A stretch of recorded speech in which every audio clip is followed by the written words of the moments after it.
Welcome to Sports Guy Talking. I am Dustin Tran, your host, as I am joined by guest Spencer Broad today to make predictions on who will win the Eastern Conference Finals between the Miami Heat and the Boston Celtics. The Heat barely made the NBA playoffs, but they have peaked at the right time as they defeated the Bucks and the Knicks in the first two rounds. The Celtics, on the other hand, have been pretty good, although they have not been consistent all season long. Before I say anything else though, I want to present you guys with the topic question. So here it is. Who will win the Eastern Conference Finals? Heat or Celtics? The Miami Heat have been truly one of the best underdog stories in sports this past season.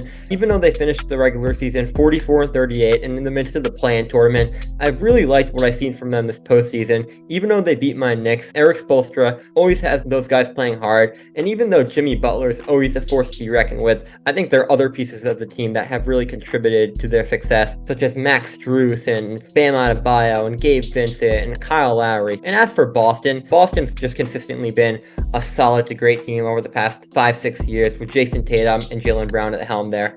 Oh yeah, when you look at this Miami Heat team, you're thinking about the fact how they've peaked at the right time, and you're thinking about how Jimmy Butler has balled out in these playoffs. Playoff Jimmy Butler is indeed a real thing, and this year it has been no different for Jimmy Butler because Jimmy Butler has been fantastic in the NBA playoffs. I'm even going to go ahead as far as to say that Jimmy Butler has been the best player in the NBA playoffs this season. That's how good Jimmy Butler has played. You're also thinking about the fact how Erik Spoelstra has gotten the most out of his role players in Miami. You're looking at the fact that the Miami Heat have undrafted free agents all over this roster, and it doesn't matter to Erik Spoelstra because he's just getting the most out of it. You're thinking about the fact how he's getting Duncan Robinson to play really well, even though Duncan Robinson is a limited athlete. You're thinking about the fact that Max Strus has turned into a solid 3-and-D player. You're thinking about the fact that Kevin Love has somewhat revived his career on the Miami Heat. You're thinking about the fact that Kyle Lowry has turned into a solid 6-man, and the fact that Caleb Martin has given them solid minutes off the bench on the defensive end of the floor. And even though this Miami Heat team doesn't have Tyler Hero, they don't have Victor Oladipo either, it doesn't matter to this Miami Heat team because it's the next man up mentality. And there's just something about that culture vibing in Miami that Erik Spoelstra is getting the most out of his core, and you can't necessarily say the same thing for the Boston Celtics. Now, you made a great point saying that the Boston Celtics have been pretty consistent the last 5 to 6 years, and I absolutely agree with you about that. That's not even a question mark.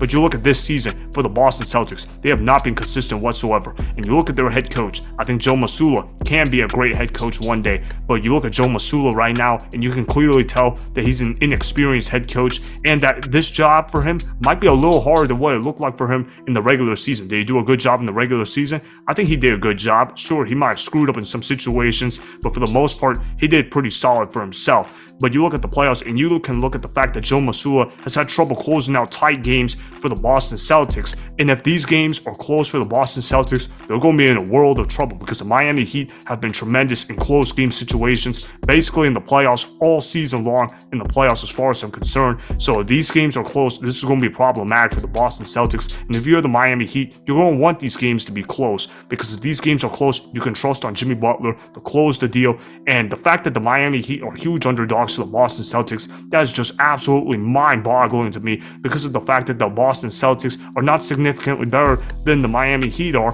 And the Miami Heat right now have their hot hand in place, and they got guys that can shoot the ball, they got guys that can play defense, and they got guys that can close the deal. As for Boston, even though they got Jayson Tatum and Jaylen Brown, I can't necessarily confidently say that about the rest of the Boston Celtics. Their role players go from game to game. What are you seeing in that?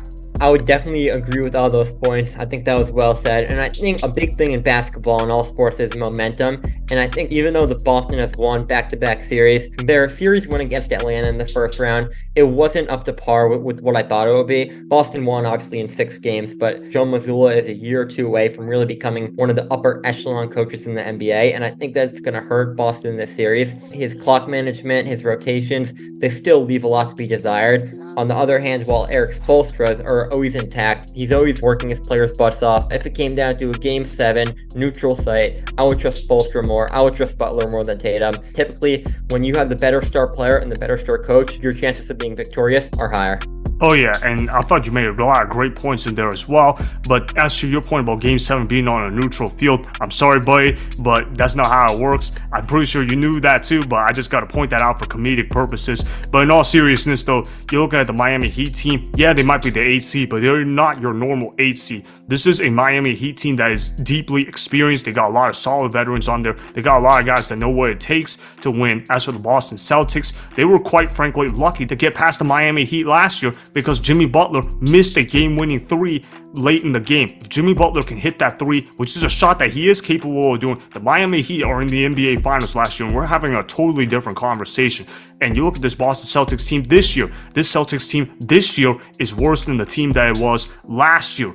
The Miami Heat should be in better position to win this series, because when you're going up against other teams in the playoffs, seeding really doesn't matter. What matters is the rosters and matchups that you have on your team, and the Miami Heat match up favorably well with the Boston Celtics. You would think on paper the Boston Celtics would have an elite defense, but the statistics tell you otherwise, and the eye test tells you otherwise, with the exception of the third quarter in Game 7 against the Philadelphia 76ers. When you look at this Boston Celtics team, they're kind of underachieving on the defensive side of the floor. You're thinking about how Jayson Tatum, he should be an elite two-way player. You're also thinking about how Jaylen Brown should be a good defender as well. You're thinking about the fact that Marcus Smart should be an elite perimeter defender. You're also thinking about the fact that Robert Williams should be a great rim protector, and they should also be thinking about how Grant Williams should be a great defender off the bench. However, for whatever reason, the Boston Celtics haven't been able to be a great defensive team all year long, and that's not going to change now in the conference finals. I just don't see that happening whatsoever, and I don't see the Boston Celtics becoming a better defensive team overnight. That's going to play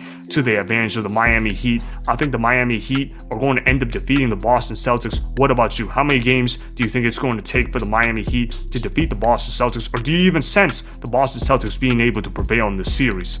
There are two answers I have to that question. I think Boston definitely has a chance. They proved last year that they can be the better team than the Miami Heat, and these rosters are pretty much constructed the same way as they were a year ago. However, I do think Ime Udoka was a driving factor in Boston's success last year, and I think with an inexperienced head coach at the helm in Joe Mazzulla, I think Miami is going to take the series. I think it'll be tight, but I think they'll prevail in 6 games, and I just think Miami won't lose a game at home in the series, so I think it'll go how the Heat next series went.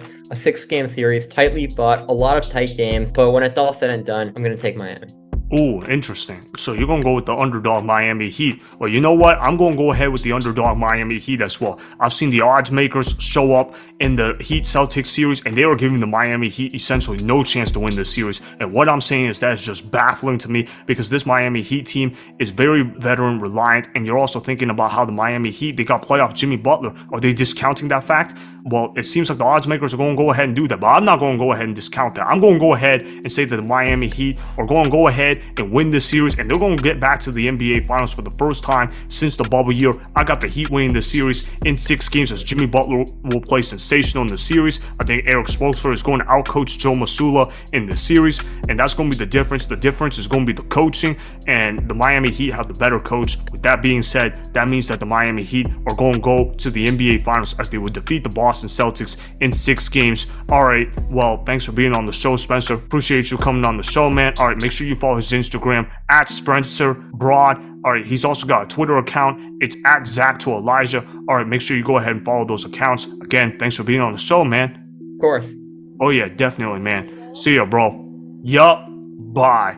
That was Spencer Broad that you guys just heard. Alright, so he's going to go ahead and declare that the Miami Heat are going to upset the Boston Celtics in this series. I'm going to go ahead and agree with him on that matter as well. In fact, he's going to say that the Miami Heat are going to end up winning this series in 6 games, and I so happen to also agree with him in that regard as well. I'm going to go ahead and pick the Miami Heat to win this series in 6 games. I just think that Jimmy Butler and the role players and the coaching is just going to overwhelm the Boston Celtics, and although Jaylen Brown and Jayson Tatum will put up a good fight, ultimately though, the Miami Heat are going to prevail as the better team in this series. So I got Heat in 6 games. Spencer Broad has the Miami Heat in 6 games as well. So we're going to go ahead and both agree on who will win this series and in how many games. That's how we're seeing it. So that is why the Heat will win this series in 6 games against the Celtics in the Eastern Conference Finals. Remember, go ahead and subscribe to Sports Guy Talking, like the video, and please comment down below. If you guys do that, I may shout you guys out in my Instagram story